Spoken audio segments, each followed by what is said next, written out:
Depuis la plus haute Antiquité, il circulait, parmi les historiens et les mythographes de l'époque, les hypothèses les plus fantaisistes autour des origines, de la vie, de la spiritualité, des lieux et des habitants de cette région qu'est aujourd'hui le sud tunisien.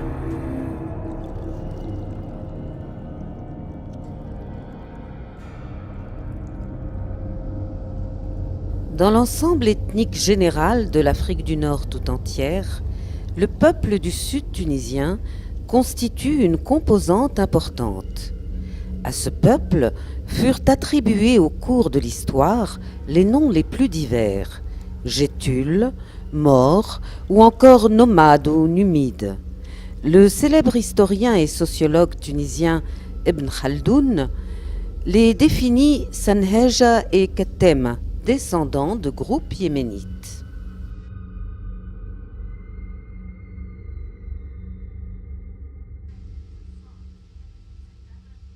Les Romains les appelèrent Masicènes, transcription latine du terme Imaziren, et enfin barbares, c'est-à-dire étrangers à la culture classique de l'Empire romain. Plus récemment, au siècle dernier, certains auteurs ont même rattaché la descendance de ce peuple au mythe de l'Atlantide. Même aux voyageurs le mieux avertis qui arrivent dans le sud tunisien, le pays d'Exour se présente avec toute sa force. Bastions et amphithéâtres naturels, sillons profonds et sinueux tracés par les oueds d'époques géologiques lointaines, tours dantesques et vertigineuses où le triomphe de la nature est total, où l'anéantissement de l'esprit humain est presque immédiat, ébahi et fasciné par ce lieu où rien de terrestre ne peut soutenir la comparaison.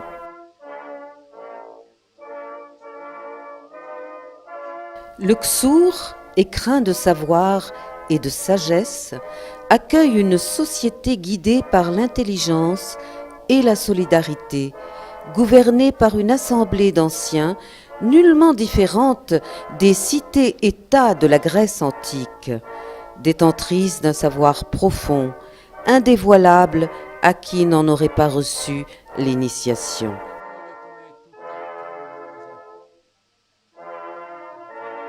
Les ruines sont le témoignage du passé.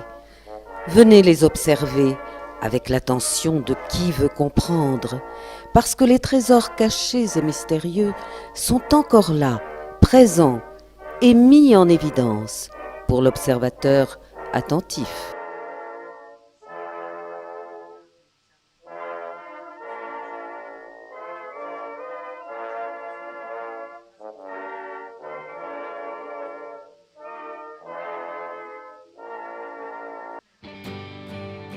Ce peuple du sud tunisien, qui garde encore aujourd'hui les traits d'une noble ascendance, nous l'intégrons dans le cadre de notre humble recherche pour tenter de suivre certaines des traces de son histoire archéologique et culturelle.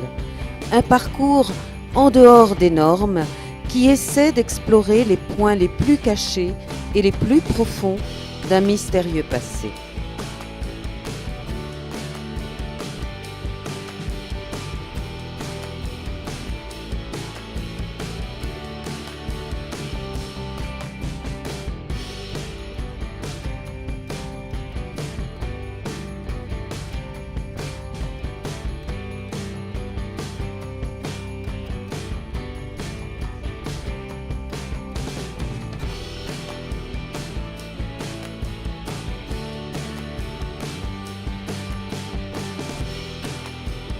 Dans les grottes creusées à même la roche, où par le passé la vie se déroulait, sur les façades des gorfas, sur les arcades des mosquées souterraines, se sont inscrits des messages arrivés aujourd'hui jusqu'à nous.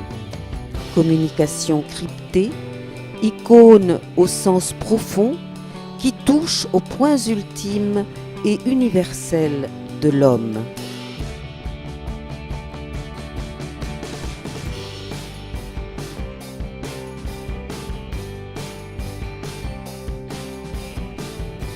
Une étude que nous aimerions commencer par des classements d'iconographie présentes dans toute la région et qui sont, selon nous, les joyaux du grand arbre amazigh dont se prolongeraient les branches, le tronc, les racines, dans le but de contribuer à redécouvrir le grain par lequel tout a commencé.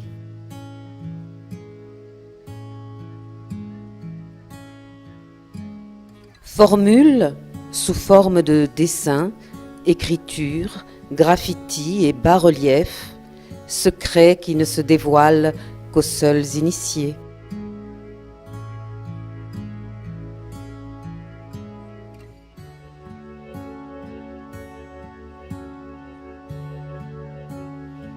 Les figures représentées sont souvent des lignes géométriques et des points qui se composent en dessins, qui seulement alors, dans leur globalité, forment le symbole, le message.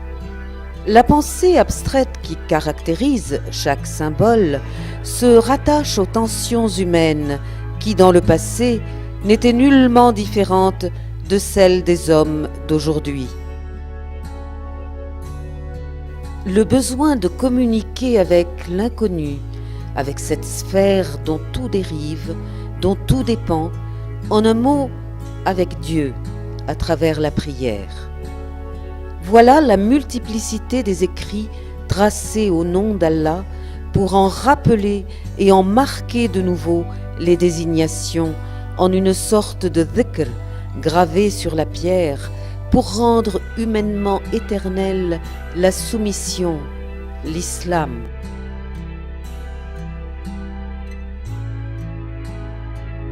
Les signes divins et naturels qui apparaissent avec force dans le comportement humain sont avant tout consacrés au but ultime et premier de l'humanité et se réalisent à travers le désir sexuel et ce dans le but éternel de la reproduction de l'espèce.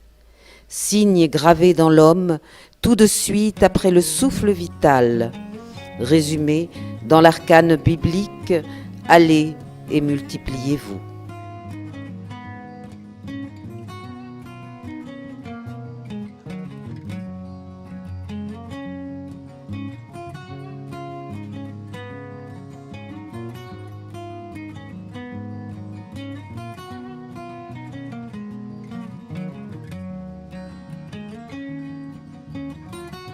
Représentations zoomorphes, serpents, tortues, tracées sur les parois des grottes, réapparaissent aujourd'hui encore dans les tatouages des femmes du sud tunisien.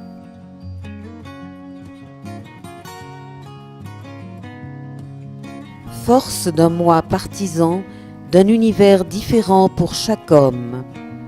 Arcane qui est à l'origine de la liberté intérieure.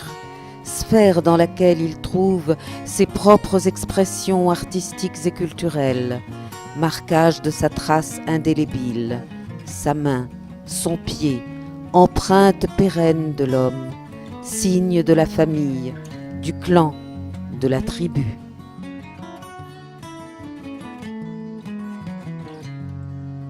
Les cycles des saisons, le passage du temps.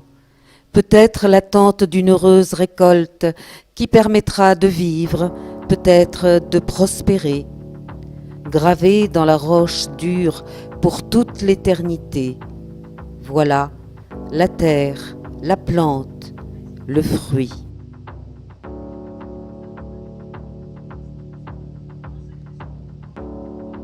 Lignes croisées, réalité d'un passé lointain, un souvenir flou, trace d'un credo aujourd'hui transformé en symbole différent.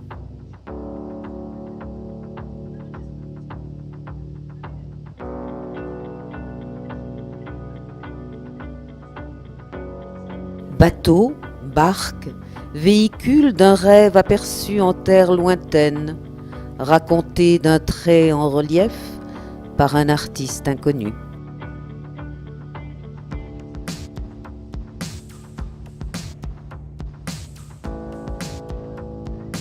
Symboles abstraits, synthèse graphique d'un dessin précédent et qui deviendra symbole, lettre, écriture.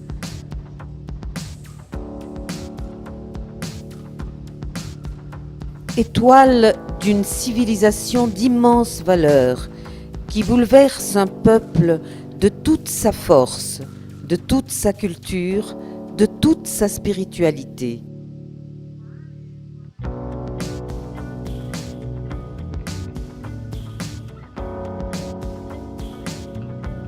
Étoile d'une autre famille, jadis voisine, restée gravée sur la voûte de la grotte en souvenir de ces temps meilleurs.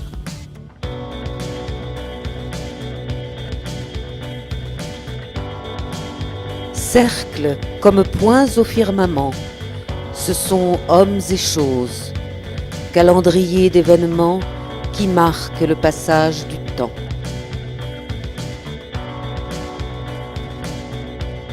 Soleil pivotant, gravés à jamais, symboles d'ensemble puissants, mathématiques pour la description des composantes diverses d'une unique unité, cercle de multitudes dirigés vers un seul point, celui de Dieu.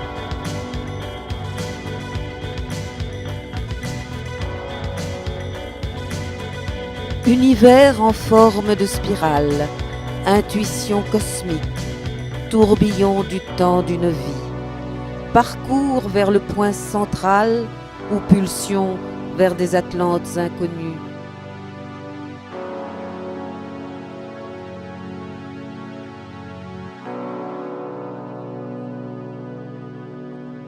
D'une manière plus élémentaire, nous pourrions définir les symboles en les classant séparément en catégories représentatives des thèmes fondamentaux dans la suivante échelle de valeurs: spirituel, communication avec le divin et développement vers le magique et le protecteur, politique, représentatif du groupe social, ethnique, d'appartenance au groupe, à la tribu, à la famille, décoratif, dans l'intention de vivre auprès du beau pour enrichir la qualité de la vie dans une recherche du bonheur.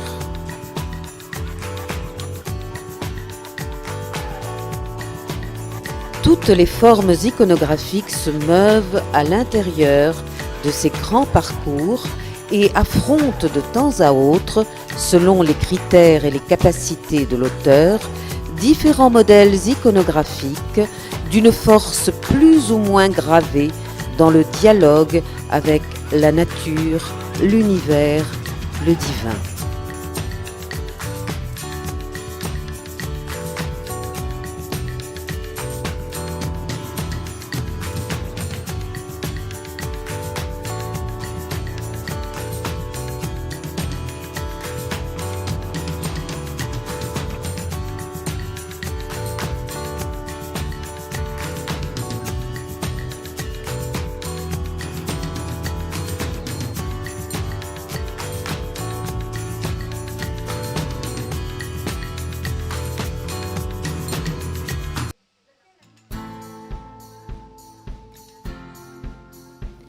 À présent qu'à travers la simple observation de ces images, il nous a été possible de délimiter certaines des valeurs de base, nous nous posons la question cruciale.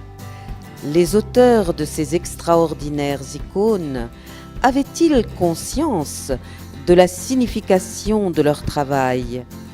Quelles sont les profondeurs qu'ils ont explorées? À qui voulaient-ils communiquer leurs pensées, leur joie, leur désespoir?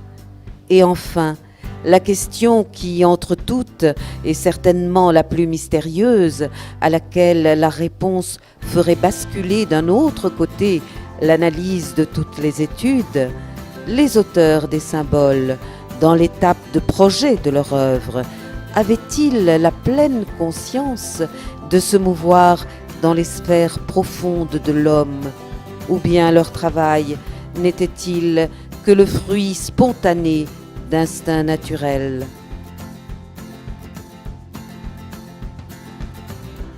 Nous nous arrêterons pour le moment à ces considérations.